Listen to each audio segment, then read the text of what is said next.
Okay, ಈಗ ಬುರ್ಡೆ gang ವಿರುದ್ಧ ಯಾಕಂತಂದ್ರೆ ಈ ಚಿನ್ನಯ್ಯನೇ ತಾನು ಕನ್ಫೆಸ್ ಮಾಡ್ಕೊಂಡಿದ್ದೀನಿ ಅಂತ ಹೇಳಿರೋದ್ರಿಂದ ತಾನು ಹೇಳ್ತಾ ಇರೋದು ಸುಳ್ಳು, ತನಗೆ ಒತ್ತಾಯ ಮಾಡಿಸಿದ್ರು, ಹೊಡೆದ್ರು, ನಂಗೆಲ್ಲ ಸುಳ್ಳು ಹೇಳುವಂತ ಈ ತಿಮರೋಡಿ ಮನೆಯಲ್ಲಿ ತನ್ನನ್ನ ಕೂಡ ಹಾಕಿದ್ರು, ಇಂಥವೆಲ್ಲ ಹೇಳಿದಾನೆ ಅನ್ನುವಂತ ಮಾಹಿತಿ ಸಿಗ್ತಾ ಇದೆ. ಜೊತೆಗೆ ಸರ್ಕಾರಿ ವಕೀಲರು ಕೂಡ, ಜಗದೀಶ್ ಅವರು ಸ್ಪೆಷಲ್ ಪಬ್ಲಿಕ್ ಪ್ರಾಸಿಕ್ಯೂಟರ್ ಕೂಡ ನಿನ್ನೆ ಪ್ರಕರಣವೊಂದರಲ್ಲಿ ಮೊನ್ನೆ ಕೋರ್ಟ್ಗೆ ಮಾಹಿತಿಯನ್ನ ಕೊಟ್ಟಿದ್ದಾರೆ. ಚಿನ್ನಯ್ಯ ಕನ್ಫೆಸ್ ಮಾಡ್ಕೊಂಡಿದ್ದಾನೆ, ತಾನು ಹೇಳಿರೋದೆಲ್ಲ ಸುಳ್ಳು ಅಂತ ಕನ್ಫೆಸ್ ಮಾಡ್ಕೊಂಡಿದ್ದಾನೆ, ಇದರ ಹಿಂದೆ ಷಡ್ಯಂತ್ರ ಇದೆ ಅಂತ ಸರ್ಕಾರವೇ ಈಗ ಅನುಮಾನವನ್ನ ವ್ಯಕ್ತಪಡಿಸಿದೆ.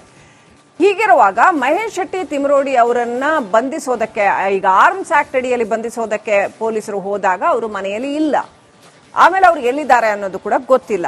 ಈಗ ಈ ವಿಡಿಯೋಗಳನ್ನ ರಿಲೀಸ್ ಮಾಡ್ತಾ ಇದ್ದಾರೆ ಮಹೇಶ್ ಶೆಟ್ಟಿ ತಿಮರೋಡಿ ಅವರು. ಅವರಿಗೆ ಬಂಧನದ ಭೀತಿ ಕಾಡ್ತಾ ಇದೆಯಾ, ಮತ್ತೆ ತಾನಿಲ್ಲ ಈ ಷಡ್ಯಂತ್ರದ ಹಿಂದೆ ತನ್ನ ಹತ್ರ ಯಾರೋ ಕರ್ಕೊಂಡು ಬಂದ್ರು ಚಿನ್ನಯ್ಯನನ್ನ, ತಾನು ಈ ಪ್ಲಾನ್ ಎಲ್ಲ ಮಾಡಿದ್ದಲ್ಲ, ಆತನೇ ಈ ಕಥೆ ಎಲ್ಲ ಹೇಳ್ಕೊಂಡು ತನ್ನ ಹತ್ರ ಬಂದಿದ್ದ ಅಂತ ತೋರ್ಸೋದಕ್ಕೆ ಅವ್ರು ಈ ವಿಡಿಯೋ ರಿಲೀಸ್ ಮಾಡಿದ್ದಾರೆ ಅಂತ ಅನ್ಸುತ್ತಾ? ಏನ್ ಹೇಳ್ಬೋದು ಸರ್ ಇದನ್ನ ನೋಡಿದ್ರೆ? ಅಲ್ಲ, ನೀವು ಹೇಳೋದು, ನೀವು ಅಸೆಸ್ ಮಾಡೋದು ಸರಿ ಇದೆ, ನಿಮ್ಮ ಪ್ರೆಜಂಪ್ಷನ್ ಸರಿ ಇದೆ. ಅದು ಮೋಸ್ಟ್ಲಿ ಅದೇ ಉದ್ದೇಶದಿಂದ ಅವರು ವಿಡಿಯೋ ರಿಲೀಸ್ ಮಾಡಿಬಹುದು. ಮತ್ತು ಅಬ್ಸ್ಕಾಂಡಿಂಗ್ ಆದ್ರೆ ಉದ್ದೇಶಪೂರ್ವಕವಾಗಿ ಇವ್ರು ರಿಲೀಸ್ ಮಾಡ್ಬೇಕಂತ ತಿಳ್ಕೊಂಡೇನೆ ಅಬ್ಸ್ಕಾಂಡಿಂಗ್ ಆಗಿರ್ತಾರೆ. ಯಾಕಂದ್ರೆ ಒಮ್ಮೆ ಅರೆಸ್ಟ್ ಆದ್ಮೇಲೆ ರಿಲೀಸ್ ಮಾಡ್ಲಿಕ್ಕೆ ಚಾನ್ಸ್ ಇರುವುದಿಲ್ಲ. ಸೊ ಹೀಗಾಗಿ ಬಿಫೋರ್ ಅರೆಸ್ಟ್ ಓನ್ಲಿ ಇದನ್ನ ರಿಲೀಸ್ ಮಾಡಿದ್ದಾರೆ. ಇದೆಲ್ಲ ನೋಡಿದ್ರೆ ಏನೋ ಒಂದು ಇದರಲ್ಲಿ ಸಂಶಯ ರೀತಿಯಲ್ಲಿ ಅವ್ರ ಆಕ್ಟಿವಿಟೀಸ್ ಕಂಡು ಬರ್ತವೆ ಅಂತ ನಮಗೂ ಅನಿಸ್ತಾ ಇದೆ. ಅದು ಏನೇ ಇರಲಿ, ನಾವು ಊಹಾಪೋಹ ಬೇಡ. SIT ಅವರು ಮಾಡ್ತಾರೆ, ಅವ್ರು ಎಲ್ಲಿ ಏನು ಅಬ್ಸ್ಕಾಂಡಿಂಗ್ ಆದ್ರೂ ಅವ್ರನ್ನ ಎಲ್ಲಿ ಇದ್ದಲ್ಲಿ ಹಿಡ್ಕೊಂಡು ತಗೊಂಡ್ಬರ್ತಾರೆ, ತಂದು ಖಂಡಿತವಾಗಿ ಅವ್ರ ಮೇಲೆ ಆಕ್ಷನ್ ತಗೋತಾರೆ, ಅದರಲ್ಲಿ ಡೌಟ್ ಬೇಡ. ಓಕೆ, ಬಸವರಾಜ್ ಮಾಲಗತ್ತಿ ಅವರೇ, ಈ ಚಿನ್ನಯ್ಯ ಅವರ ಪತ್ನಿ ಮಲ್ಲಿಕಾ ಅವರು, ಇವರನ್ನ ನಮ್ಮ ರಿಪಬ್ಲಿಕ್ ಕನ್ನಡ ಮಾತನಾಡಿಸಿತ್ತು, ಡಿಟೇಲ್ ಆಗಿ ಮಾತಾಡಿಸಿದ್ವಿ. ಅವರ ಊರಿಗೆ ತೆರಳಿ ಅವ್ರನ್ನ ನಾವು ಮಾತನಾಡಿಸ್ತಾ ಹೋದಾಗ ಆಕೆ ನನಗೇನು ಗೊತ್ತೇ ಇಲ್ಲ, ಈ ವಿಚಾರ ಯಾವಾಗ ಅವರು ಉಜಿರೆಗೆ ಹೋದ್ರು ಅನ್ನೋದೇ ಗೊತ್ತಿಲ್ಲ, ಆಮೇಲೆ ಈ ಹೆಣ ಹೂತಿರುವ ವಿಚಾರ ಅಂತೂ ನನಗೆ ಕೇಳ್ಪಟ್ಟೇ ಇಲ್ಲ ಯಾವತ್ತು, ನನಗೇನೂ ಗೊತ್ತಿಲ್ಲ, ಅವ್ರ ಜೊತೆ ಇನ್ಯಾರಿದ್ದಾರೆ ಏನೂ ಗೊತ್ತಿಲ್ಲ, ಒಬ್ಬ ಲಾಯರ್ ಮಾತ್ರ ನನ್ನ ಸಂಪರ್ಕದಲ್ಲಿ ಇದ್ದಾರೆ ಅಂತ ಮಾತ್ರ ಹೇಳಿದ್ರು. ಎಷ್ಟು ಒಂದು ಗಂಟೆ ನಾವು ಸಂದರ್ಶನ ಮಾಡಿದಾಗ್ಲೂ ಕೂಡ ತನಗೆ ಇವ್ರು ಯಾರು ಗೊತ್ತಿಲ್ಲ, ತನಗೇನು ಗೊತ್ತೇ ಇಲ್ಲ, ಈ ಹೆಣ ಹೂತಿರೋ ವಿಚಾರ ಗೊತ್ತೇ ಇಲ್ಲ ಅಂತ ಹೇಳಿದ್ರು. ಇಲ್ಲಿ ನೋಡಿದ್ರೆ ಬಹಳ ಮುಗ್ಧವಾಗಿ ಕೂತ್ಕೊಂಡು ಕತೆ ಎಲ್ಲ ಕೇಳ್ತಾ ಇದ್ದಾರೆ. ಏನ್ ಹೇಳ್ಬೋದು ಇವ್ರ ವಿಚಾರದಲ್ಲಿ?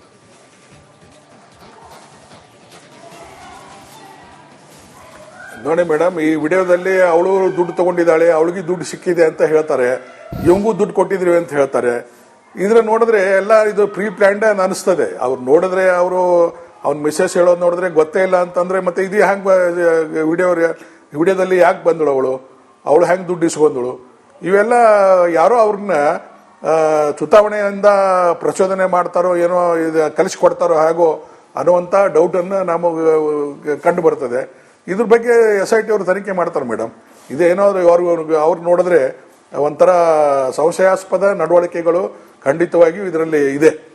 ಅವನು ಚಿನ್ನಯಿಂದ ಆಗಲಿ, ಅವನ ಮಿಸಸ್ ಆಗಲಿ, ಅವ್ರ ಜೊತೆ ಇರುವಂತ ಮಹೇಶ್ ಅವರಾಗಲಿ, ಈ ವಿಡಿಯೋ ಮಾಡುವಂತ ಉದ್ದೇಶ ಏನಿತ್ತು, ಈಗ ಯಾಕೆ ರಿಲೀಸ್ ಮಾಡಿದ್ರು, ಅದು ಮಾಡುವಂತ ಯಾಕೆ ರೆಕಾರ್ಡ್ ಮಾಡುವಂತದ್ದು ಉದ್ದೇಶ ಏನಿತ್ತದು ಅನ್ನೋ ಬಗ್ಗೆನೂ SIT ಅವರು ಖಂಡಿತವಾಗಿಯೂ ತನಿಖೆ ಮಾಡ್ತಾರೆ.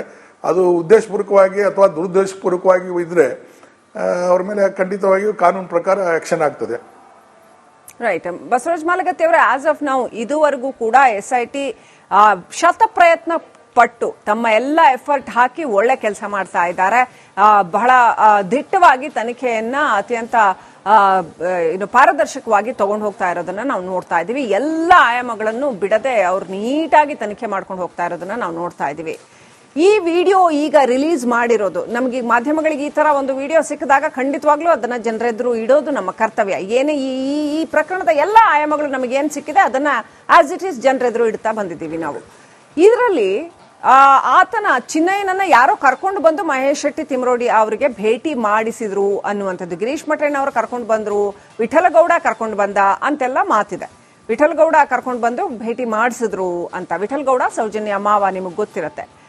ಸೊ ಆತ ಈ ಕಥೆಯೆಲ್ಲ ಹೇಳು ಅಂತ ಹೇಳಿಸಿದ್ನ, ಅಥವಾ ಇವರೆಲ್ಲರ ಹಿಂದೆ ಇನ್ನೂ ಯಾರಾದ್ರೂ ಇದ್ದಾರಾ ಈ ಕಥೆನೆಲ್ಲ ಹೇಳಿಸ್ತಾ ಇರೋರು? ಈ ಮಹೇಶ್ ಶೆಟ್ಟಿ ತಿಮರೋಡಿ ಅವರು ನಂಬುವ ಹಾಗೆ ನೀನು ಹೇಳಬೇಕೆಲ್ಲ ಅಂತ ಹೇಳಿದಾರಾ? ಯಾಕಂದ್ರೆ ಈ ಚಿನ್ನಯ್ಯ ತಿಮರೋಡಿ ಅವರನ್ನ ಇಂಪ್ರೆಸ್ ಮಾಡೋದಕ್ಕೆ ಭಾರಿ ಅದನ್ನ ಒಂಥರ ಎನ್ಲಿವನ್ ಆಗಿ ಆ ಕಥೆ ಹೇಳ್ತಾ ಇರೋದನ್ನ ನಾವು ಅಬ್ಸರ್ವ್ ಮಾಡ್ಬೋದು. ಅವರ ಬಾಡಿ ಲ್ಯಾಂಗ್ವೇಜ್, ಕಾನ್ಫಿಡೆನ್ಸ್ ಮತ್ತೆ ಹೇಳ್ತಾ ಇರೋ ರೀತಿನೆಲ್ಲ ನೋಡಿದ್ರೆ ಏನ್ ಹೇಳೋಕ್ ಬಯಸ್ತೀರಾ ಸರ್? ನೋಡಿದ್ರೆ ಏನ್ ಅನ್ಸುತ್ತೆ ಈ ವಿಡಿಯೋ? ಇದು ಚೆನ್ನೈ ನೋಡಿದ್ರೆ ಸ್ವಲ್ಪ ನ್ಯಾಚುರಲ್ ಆಗಿ ಮಾತಾಡ್ದಂಗೆ ಅನಿಸ್ತದೆ. ಬಟ್ ಅದು ಇದರಲ್ಲಿ ಏನೋ ಉದ್ದೇಶ ಇದೆ ಮೇಡಮ್. ಇದೆಲ್ಲ ಒಂದು ಸರ್ಕಲ್ ಮಾಡಿಕೊಂಡು ಇವ್ರು ಏನೋ ಅವನಿಗೆ ಉದ್ದೇಶಪೂರ್ವಕವಾಗಿ ಅದನ್ನ ರಿಕಾರ್ಡ್ ಮಾಡಿಕೊಂಡು, ಅದು ನ್ಯಾಚುರಲ್ ಇತ್ತಂದ್ರೆ ಅವನು ಇದೇ ವರ್ಷನ್ ಅದನ್ನ SIT ಮುಂದೆ ಹೇಳ್ಬೋದಾಗಿತ್ತಲ್ಲ. ಇದನ್ನ ಯಾಕೆ ಹೇಳಿಲ್ಲ ಅವ? ಅದು ನಮ್ದು ಹಿಂಗೆ ರಿಕಾರ್ಡ್ ಮಾಡ್ಕೊಂಡ್ರ ಅಂತ ಅನ್ನೋದು SIT ಮುಂದೆ ಅವನು ಹೇಳಾರ್ದು. ಅದು ಅವ್ನಿಗೆ ಥರೋ ಇಂಟ್ರಾಗೇಷನ್ ಮಾಡಿದ್ದಾರೆ. ಸ್ಟಿಲ್ ಈಸ್ ಇನ್ ಕಸ್ಟಡಿ ಇರುವಾಗಲೇ ಅವ್ನಿಗೆಲ್ಲ ಇಂಟ್ರಾಗೇಷನ್ ಮಾಡಿದ್ರು. ಈ ರಿಕಾರ್ಡ್ ಮಾಡ್ಕೊಂಡಿದ್ದ ಬಗ್ಗೆ ಹೇಳಿಲ್ಲ ಅವನು, ಅಥವಾ ಅವ್ರ ಮನೆಗೆ ಬಂದಿದ್ದು ಸದಾ ಹೇಳಿಲ್ಲ. ನಾನು ಬಂದೇ ಇಲ್ಲ ಅಂತ ಅವ್ನು ಹೇಳಿಕೆ ಕೊಡ್ತಾನೆ. ಅವ್ರ ಹೆಂಡತಿ ನನಗೇನೋ ಗೊತ್ತಿಲ್ಲ ಅಂತ ಹೇಳಿಕೆ ಕೊಡ್ತಾರೆ. ಸೊ ಇದೆಲ್ಲ ನೋಡಿದ್ರೆ ಆ ದುಡ್ಡು ತಗೊಂಡಿದ್ದು ಸದಾ ಅವಳು ಒಪ್ಕೋತಾಳೆ. ಅವನೇ ಹೇಳ್ತಾನೆ, ಗಂಡನೇ, ಚೆನ್ನೈನೇ, ನನ್ನ ಹೆಂಡತಿಗೂ ದುಡ್ಡು ಕೊಟ್ರು, ನನಗೂ ದುಡ್ಡು ಕೊಟ್ರು, ನಾವು ಅವರು 6 ಬಂಡಲ್ ಇದ್ದು 6 ಬಂಡಲ್ನಲ್ಲಿ 2 ಬಂಡಲ್ ಮಾತ್ರ ನಮಗೆ ಕೊಟ್ರು, ಉಳಿದ ಬಂಡಲ್ ಕೊಡ್ಲಿಲ್ಲ ಅಂತ ಅಲಿಗೇಷನ್ ಸದಾ ಮಾಡ್ತಾನೆ. ಇವೆಲ್ಲ ನೋಡಿದ್ರೆ ಏನೋ ಇದೊಂದು ಗ್ಯಾಂಗ್ ಉದ್ದೇಶಪೂರ್ವಕವಾಗಿ ಇದನ್ನ ಯಾವುದೋ ಒಂದು ಉದ್ದೇಶ ಇಟ್ಟುಕೊಂಡು ಇದನ್ನೆಲ್ಲ ಮಾಡಿದೆ ಅಂತ ಕಂಡು ಬರ್ತಾ ಇದೆ ಮೇಲ್ನೋಟಕ್ಕೆ. ಇದು SIT ಅವರು ತನಿಖೆ ಮಾಡ್ತಾರೆ ಮೇಡಮ್. ಮಾಡಿ ಏನನ್ನೋದು ನಿಜವನ್ನು ಕಂಡು ಹಿಡಿತಾರೆ. ಇದು ಇನ್ವೆಸ್ಟಿಗೇಷನ್ ಡೈವರ್ಟ್ ಮಾಡ್ಲಿಕ್ಕೆ ಈ ತರ ಒಂದೊಂದು ರಿಲೀಸ್ ಮಾಡಿದ್ರೆ ಅದೇನು ಸಕ್ಸೆಸ್ ಆಗೋದಿಲ್ಲ. ಅದೇನು ನಿಜ ವಾಸ್ತವ ಸ್ಥಿತಿ ಅಂತ ಅನ್ನೋದು ನಮ್ಮವರು ಕೆಪೇಬಲ್ ಇದ್ದಾರೆ. SIT ಅವರು ದೇ ಆರ್ ಎಫಿಷಿಯಂಟ್ ಆಫೀಸರ್ಸ್. ಎಲ್ಲಾನು ಕುಲಂಕುಷವಾಗಿ ಪರಿಶೀಲನೆ ಮಾಡಿ ಖಂಡಿತವಾಗಿಯೂ ಕ್ರಮ ತಗೋತಾರೆ. ತನಿಖೆ ಮೇಲೆ ಇದು ಏನು ಪರಿಣಾಮ ಬೀರೋದಿಲ್ಲ ಅಂತ ಬಸವರಾಜ ಮಾಲಗತ್ತಿ ಅವರು ಹೇಳ್ತಾ ಇದ್ದಾರೆ. ಓಕೆ, ಈಗ ಬುರ್ಡೆ ಗ್ಯಾಂಗ್ ವಿರುದ್ಧ, ಯಾಕಂತಂದ್ರೆ ಈ ಚಿನ್ನಯ್ಯನೇ ತಾನು ಕನ್ಫೆಸ್ ಮಾಡ್ಕೊಂಡಿದ್ದೀನಿ ಅಂತ ಹೇಳಿರೋದ್ರಿಂದ, ತಾನು ಹೇಳ್ತಾ ಇರೋದು ಸುಳ್ಳು, ತನಗೆ ಒತ್ತಾಯ ಮಾಡಿಸಿದ್ರು, ಹೊಡೆದ್ರು, ನಂಗೆಲ್ಲ ಸುಳ್ಳು ಹೇಳುವಂತ ಈ ತಿಮರೋಡಿ ಮನೆಯಲ್ಲಿ ತನ್ನನ್ನ ಕೂಡ ಹಾಕಿದ್ರು, ಇಂಥವೆಲ್ಲ ಹೇಳಿದ್ದಾನೆ ಅನ್ನುವಂತ ಮಾಹಿತಿ ಸಿಗ್ತಾ ಇದೆ. ಜೊತೆಗೆ ಸರ್ಕಾರಿ ವಕೀಲರು ಕೂಡ, ಜಗದೀಶ್ ಅವರು ಸ್ಪೆಷಲ್ ಪಬ್ಲಿಕ್ ಪ್ರಾಸಿಕ್ಯೂಟರ್ ಕೂಡ ನಿನ್ನೆ ಪ್ರಕರಣವೊಂದರಲ್ಲಿ ಮೊನ್ನೆ ಕೋರ್ಟ್ಗೆ ಮಾಹಿತಿಯನ್ನ ಕೊಟ್ಟಿದ್ದಾರೆ. ಚಿನ್ನಯ್ಯ ಕನ್ಫೆಸ್ ಮಾಡ್ಕೊಂಡಿದ್ದಾನೆ, ತಾನು ಹೇಳಿರೋದೆಲ್ಲ ಸುಳ್ಳು ಅಂತ ಕನ್ಫೆಸ್ ಮಾಡ್ಕೊಂಡಿದ್ದಾನೆ, ಇದರ ಹಿಂದೆ ಷಡ್ಯಂತ್ರ ಇದೆ ಅಂತ ಸರ್ಕಾರವೇ ಈಗ ಅನುಮಾನವನ್ನ ವ್ಯಕ್ತಪಡಿಸಿದೆ. ಹೀಗಿರುವಾಗ ಮಹೇಶ್ ಶೆಟ್ಟಿ ತಿಮರೋಡಿ ಅವರನ್ನ ಬಂಧಿಸೋದಕ್ಕೆ, ಈಗ ಆರ್ಮ್ಸ್ ಆಕ್ಟ್ ಅಡಿಯಲ್ಲಿ ಬಂಧಿಸೋದಕ್ಕೆ ಪೊಲೀಸರು ಹೋದಾಗ ಅವರು ಮನೆಯಲ್ಲಿ ಇಲ್ಲ. ಆಮೇಲೆ ಅವ್ರು ಎಲ್ಲಿದ್ದಾರೆ ಅನ್ನೋದು ಕೂಡ ಗೊತ್ತಿಲ್ಲ. ಈಗ ಈ ವಿಡಿಯೋಗಳನ್ನ ರಿಲೀಸ್ ಮಾಡ್ತಾ ಇದ್ದಾರೆ ಮಹೇಶ್ ಶೆಟ್ಟಿ ತಿಮರೋಡಿ ಅವರು. ಅವರಿಗೆ ಬಂಧನದ ಭೀತಿ ಕಾಡ್ತಾ ಇದೆಯಾ? ಮತ್ತೆ ತಾನಿಲ್ಲ, ಈ ಷಡ್ಯಂತ್ರದ ಹಿಂದೆ ತನ್ನ ಹತ್ರ ಯಾರೋ ಕರ್ಕೊಂಡು ಬಂದ್ರು ಚಿನ್ನಯ್ಯನನ್ನ, ತಾನು ಈ ಪ್ಲಾನ್ ಎಲ್ಲ ಮಾಡಿದ್ದಲ್ಲ, ಆತನೇ ಈ ಕಥೆ ಎಲ್ಲ ಹೇಳ್ಕೊಂಡು ತನ್ನ ಹತ್ರ ಬಂದಿದ್ದ ಅಂತ ತೋರ್ಸೋದಕ್ಕೆ ಅವ್ರು ಈ ವಿಡಿಯೋ ರಿಲೀಸ್ ಮಾಡಿದ್ದಾರೆ ಅಂತ ಅನ್ಸುತ್ತಾ?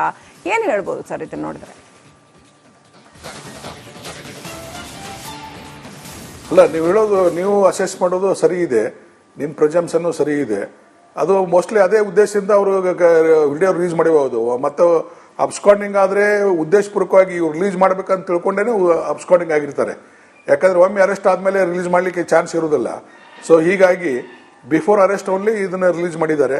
ಇದೆಲ್ಲ ನೋಡಿದ್ರೆ ಏನೋ ಒಂದು ಇದರಲ್ಲಿ ಸಂಶಯ ರೀತಿಯಲ್ಲಿ ಅವ್ರ ಆಕ್ಟಿವಿಟೀಸ್ ಕಂಡು ಬರ್ತವೆ ಅಂತ ನಮಗೂ ಅನಿಸ್ತಾ ಇದೆ. ಅದು ಏನೇ ಇರಲಿ, ನಾವು ಊಹಾಪೋಹ ಬೇಡ. SIT ಅವರು ಮಾಡ್ತಾರೆ. ಅವ್ರು ಎಲ್ಲಿ ಏನು ಅಬ್ಸ್ಕಾಂಡಿಂಗ್ ಆದ್ರೂ ಅವ್ರನ್ನ ಎಲ್ಲಿ ಇದ್ದಲ್ಲಿ ಹಿಡ್ಕೊಂಡು ತಗೊಂಡ್ಬರ್ತಾರೆ, ತಂದು ಖಂಡಿತವಾಗಿ ಅವ್ರ ಮೇಲೆ ಆಕ್ಷನ್ ತಗೋತಾರೆ, ಅದರಲ್ಲಿ ಡೌಟ್ ಬೇಡ. ಓಕೆ, ಬಸವರಾಜ ಮಾಲಗತ್ತಿ ಅವರೇ, ಈ ಚಿನ್ನಯ್ಯ ಅವರ ಪತ್ನಿ ಮಲ್ಲಿಕಾ ಅವರು, ಇವರನ್ನ ನಮ್ಮ ರಿಪಬ್ಲಿಕ್ ಕನ್ನಡ ಮಾತನಾಡಿಸಿತ್ತು, ಡಿಟೇಲ್ ಆಗಿ ಮಾತಾಡ್ಸಿದ್ವಿ. ಅವರ ಊರಿಗೆ ತೆರಳಿ ಅವ್ರನ್ನ ನಾವು ಮಾತನಾಡಿಸ್ತಾ ಹೋದಾಗ ಆಕೆ, ನನಗೇನು ಗೊತ್ತೇ ಇಲ್ಲ ಈ ವಿಚಾರ, ಯಾವಾಗ ಅವರು ಉಜಿರೆಗೆ ಹೋದ್ರು ಅನ್ನೋದೇ ಗೊತ್ತಿಲ್ಲ, ಆಮೇಲೆ ಈ ಹೆಣ ಹೂತಿರುವ ವಿಚಾರ ಅಂತೂ ನನಗೆ ಕೇಳ್ಪಟ್ಟೇ ಇಲ್ಲ ಯಾವತ್ತು, ನನಗೇನೂ ಗೊತ್ತಿಲ್ಲ, ಅವ್ರ ಜೊತೆ ಇನ್ಯಾರಿದ್ದಾರೆ ಏನೂ ಗೊತ್ತಿಲ್ಲ, ಒಬ್ಬ ಲಾಯರ್ ಮಾತ್ರ ನನ್ನ ಸಂಪರ್ಕದಲ್ಲಿ ಇದ್ದಾರೆ ಅಂತ ಮಾತ್ರ ಹೇಳಿದ್ರು. ಎಷ್ಟು ಒಂದು ಗಂಟೆ ನಾವು ಸಂದರ್ಶನ ಮಾಡಿದಾಗ್ಲೂ ಕೂಡ ತನಗೆ ಇವ್ರು ಯಾರು ಗೊತ್ತಿಲ್ಲ, ತನಗೇನು ಗೊತ್ತೇ ಇಲ್ಲ, ಈ ಹೆಣ ಹೂತಿರೋ ವಿಚಾರ ಗೊತ್ತೇ ಇಲ್ಲ ಅಂತ ಹೇಳಿದ್ರು. ಇಲ್ಲಿ ನೋಡಿದ್ರೆ ಬಹಳ ಮುಗ್ಧವಾಗಿ ಕೂತ್ಕೊಂಡು ಕತೆ ಎಲ್ಲ ಕೇಳ್ತಾ ಇದ್ದಾರೆ. ಏನ್ ಹೇಳ್ಬೋದು ಇವ್ರ ವಿಚಾರದಲ್ಲಿ?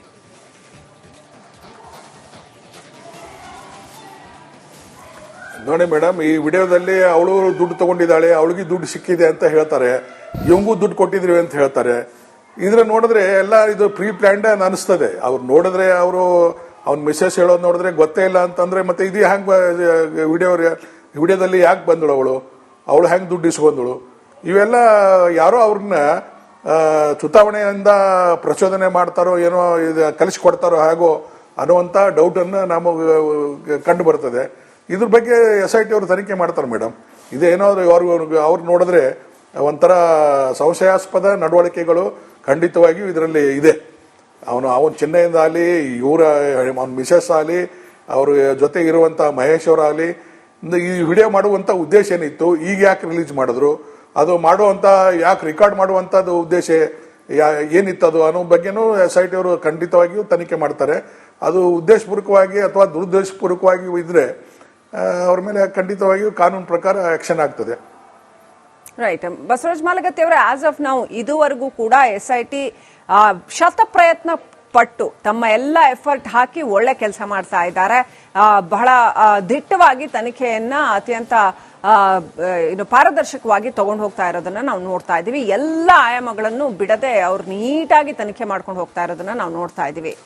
ಈ ವಿಡಿಯೋ ಈಗ ರಿಲೀಸ್ ಮಾಡಿರೋದು, ನಮಗೆ ಮಾಧ್ಯಮಗಳಿಗೆ ಈ ತರ ಒಂದು ವಿಡಿಯೋ ಸಿಕ್ಕಿದಾಗ ಖಂಡಿತವಾಗ್ಲೂ ಅದನ್ನ ಜನರೆದುರು ಇಡೋದು ನಮ್ಮ ಕರ್ತವ್ಯ. ಏನೇ ಈ ಪ್ರಕರಣದ ಎಲ್ಲ ಆಯಾಮಗಳು ನಮಗೆ ಏನ್ ಸಿಕ್ಕಿದೆ ಅದನ್ನ ಆಸ್ ಇಟ್ ಈಸ್ ಜನರೆದುರು ಇಡ್ತಾ ಬಂದಿದ್ದೀವಿ ನಾವು. ಇದರಲ್ಲಿ ಆತನ ಚಿನ್ನಯ್ಯನನ್ನ ಯಾರೋ ಕರ್ಕೊಂಡು ಬಂದು ಮಹೇಶ್ ಶೆಟ್ಟಿ ತಿಮರೋಡಿ ಅವರಿಗೆ ಭೇಟಿ ಮಾಡಿಸಿದ್ರು ಅನ್ನುವಂಥದ್ದು, ಗಿರೀಶ್ ಮಠಣ್ಣ ಅವರು ಕರ್ಕೊಂಡು ಬಂದ್ರು, ವಿಠಲಗೌಡ ಕರ್ಕೊಂಡು ಬಂದ ಅಂತೆಲ್ಲ ಮಾತಿದೆ. ವಿಠಲಗೌಡ ಕರ್ಕೊಂಡು ಬಂದು ಭೇಟಿ ಮಾಡಿಸಿದ್ರು ಅಂತ. ವಿಠಲಗೌಡ ಸೌಜನ್ಯ ಮಾವ ನಿಮಗೆ ಗೊತ್ತಿರತ್ತೆ. ಸೊ ಆತ ಈ ಕಥೆಯೆಲ್ಲ ಹೇಳು ಅಂತ ಹೇಳಿಸಿದ್ನ, ಅಥವಾ ಇವರೆಲ್ಲರ ಹಿಂದೆ ಇನ್ನೂ ಯಾರಾದ್ರೂ ಇದಾರ ಈ ಕಥೆನೆಲ್ಲ ಹೇಳಿಸ್ತಾ ಇರೋರು? ಈ ಮಹೇಶ್ ಶೆಟ್ಟಿ ತಿಮರೋಡಿ ಅವರು ನಂಬುವ ಹಾಗೆ ನೀನು ಹೇಳಬೇಕೆಲ್ಲ ಅಂತ ಹೇಳಿದಾರ? ಯಾಕಂದ್ರೆ ಈ ಚಿನ್ನಯ್ಯ ತಿಮರೋಡಿ ಅವರನ್ನ ಇಂಪ್ರೆಸ್ ಮಾಡೋದಕ್ಕೆ ಭಾರಿ ಅದನ್ನ ಒಂಥರ ಎನ್ಲಿವನ್ ಆಗಿ ಆ ಕಥೆ ಹೇಳ್ತಾ ಇರೋದನ್ನ ನಾವು ಅಬ್ಸರ್ವ್ ಮಾಡಬಹುದು. ಅವರ ಬಾಡಿ ಲ್ಯಾಂಗ್ವೇಜ್, ಕಾನ್ಫಿಡೆನ್ಸ್ ಮತ್ತೆ ಹೇಳ್ತಾ ಇರೋ ರೀತಿನೆಲ್ಲ ನೋಡಿದ್ರೆ ಏನ್ ಹೇಳೋಕ್ ಬಯಸ್ತೀರಾ ಸರ್? ನೋಡಿದ್ರೆ ಏನ್ ಅನ್ಸುತ್ತೆ ಈ ವಿಡಿಯೋ? ಇದು ಚಿನ್ನಯ್ಯ ನೋಡಿದ್ರೆ ಸ್ವಲ್ಪ ನ್ಯಾಚುರಲ್ ಆಗಿ ಮಾತಾಡ್ದಂಗೆ ಅನಿಸ್ತದೆ. ಬಟ್ ಅದು ಇದರಲ್ಲಿ ಏನೋ ಉದ್ದೇಶ ಇದೆ ಮೇಡಮ್. ಇದೆಲ್ಲ ಒಂದು ಸರ್ಕಲ್ ಮಾಡಿಕೊಂಡು ಇವ್ರು ಏನೋ ಅವನಿಗೆ ಉದ್ದೇಶಪೂರ್ವಕವಾಗಿ ಅದನ್ನ ರೆಕಾರ್ಡ್ ಮಾಡಿಕೊಂಡು, ಅದು ನ್ಯಾಚುರಲ್ ಇತ್ತಂದ್ರೆ ಅವನು ಇದೇ ವರ್ಷನ್ ಅದನ್ನ SIT ಮುಂದೆ ಹೇಳ್ಬೋದಾಗಿತ್ತಲ್ಲ. ಇದನ್ನ ಯಾಕೆ ಹೇಳಿಲ್ಲವ? ಅದು ನಮ್ದು ಹಿಂಗೆ ರೆಕಾರ್ಡ್ ಮಾಡ್ಕೊಂಡ್ರ ಅಂತ ಅನ್ನೋದು SIT ಮುಂದೆ ಅವನು ಹೇಳಾರ್ದು. ಹೌದು, ಅವ್ನಿಗೆ ಥರೋ ಇಂಟ್ರಾಗೇಷನ್ ಮಾಡಿದ್ದಾರೆ. ಸ್ಟಿಲ್ ಈಸ್ ಇನ್ ಕಸ್ಟಡಿ ಇರುವಾಗಲೇ ಅವ್ಗೆಲ್ಲ ಇಂಟ್ರಾಗೇಷನ್ ಮಾಡಿದ್ರು. ಈ ರೆಕಾರ್ಡ್ ಮಾಡ್ಕೊಂಡಿದ್ದ ಬಗ್ಗೆ ಹೇಳಿಲ್ಲ ಅವನು, ಅಥವಾ ಅವ್ರ ಮನೆಗೆ ಬಂದಿದ್ದು ಸದಾ ಹೇಳಿಲ್ಲ. ನಾನು ಬಂದೇ ಇಲ್ಲ ಅಂತ ಅವ್ನು ಹೇಳಿಕೆ ಕೊಡ್ತಾನೆ. ಅವ್ರ ಹೆಂಡತಿ ನನಗೇನೋ ಗೊತ್ತಿಲ್ಲ ಅಂತ ಹೇಳಿಕೆ ಕೊಡ್ತಾರೆ.